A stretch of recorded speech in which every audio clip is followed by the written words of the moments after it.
আসসালামু আলাইকুম। কেমন আছো তৃতীয় শ্রেণীর শিক্ষার্থী বন্ধুরা? আজকে তোমাদের বার্ষিক 2025 পরীক্ষার বাংলা প্রশ্ন নিয়ে আলোচনা করব। তোমাদের কাদের কোন সেটের প্রশ্ন দরকার, কোন বিষয়ের প্রশ্ন দরকার জানিয়ে দিতে পারো, আমরা সেই অনুযায়ী প্রশ্ন দেওয়ার চেষ্টা করব। তাহলে চলো বাংলা প্রশ্নটা দেখে নেওয়া যাক। তোমাদের প্রথমে 1 নংয়ে যে প্রশ্ন আসবে সেটা হলো তোমাদের যে কোনো কবিতা থেকে 8 লাইন লিখতে বলবে। আমি যে প্রশ্ন তোমাকে দেখাচ্ছি সে প্রশ্ন থেকে তোমার আমার পণ কবিতাটি এসেছে।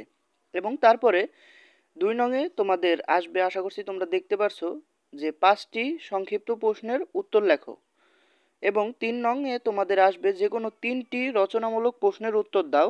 4 নংয়ে তোমাদের আসবে 5টি শব্দ অর্থের অর্থ লেখো। যে কোনো 5টি শব্দ অর্থে তোমার অর্থ লিখতে হবে যে কোনো। এবং তোমার 5 নংয়ে আসবে যে কোনো 5টি শব্দ নিয়ে বাক্য তৈরি করো।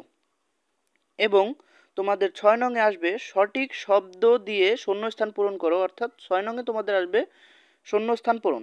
এবং 7 নংয়ে তোমাদের আসবে সঠিক উত্তরটি, এবং তোমাদের 7 নংয়ে আসবে এমসিকিউ, অর্থাৎ সঠিক উত্তরটি প্রশ্নপত্রে লিখতে বলবে। 4টা অপশন দেওয়া থাকবে, 4টা অপশনের ভিতরে কোনটা সঠিক হবে সেটা সমান লিখতে হবে। চলো তাহলে প্রশ্নের যে আরেকটা পার্ট আছে সেটা আমরা দেখে নিই। তোমাদের এমসিকিউ অংশ এখানে শেষ হয়েছে। এবং 8 নংয়ে তোমাদের লিখতে বলছে নিচের শব্দগুলো লিঙ্গান্তর করো, অর্থাৎ কোনটা মেয়ে কোনটা ছেলে এটা লিখতে বলছে। এবং তারপরে 9 নংয়ে তোমাদের বলছে যুক্ত বর্ণ দিয়ে একটি করে শব্দ তৈরি করো, অর্থাৎ যে কোনো শব্দ বর্ণ দিয়ে একটি করে শব্দ তৈরি করতে বলছে। 10 নংয়ে তোমাদের বলছে যে কোনো 5টি শব্দের বিপরীত শব্দ লেখো, অর্থাৎ যে কোনো 5টি শব্দের তোমাদের বিপরীত শব্দ লিখতে বলবে।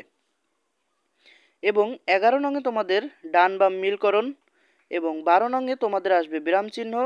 এবং 13 নংয়ে তোমাদের একটা ফর্ম থাকবে, সেখানে তোমাদের নাম, পিতার নাম, মাতার নাম, বর্তমান ঠিকানা, জন্ম তারিখ ইত্যাদি লিখতে বলবে। এবং এবং 14 নম্বরে তোমাদের সর্বশেষ আছে অনুচ্ছেদ। তোমরা যদি অনুচ্ছেদে একটা ভালো মার্কস পেতে চাও তাহলে 100 ওয়ার্ডের মধ্যেই তোমরা লিখবে।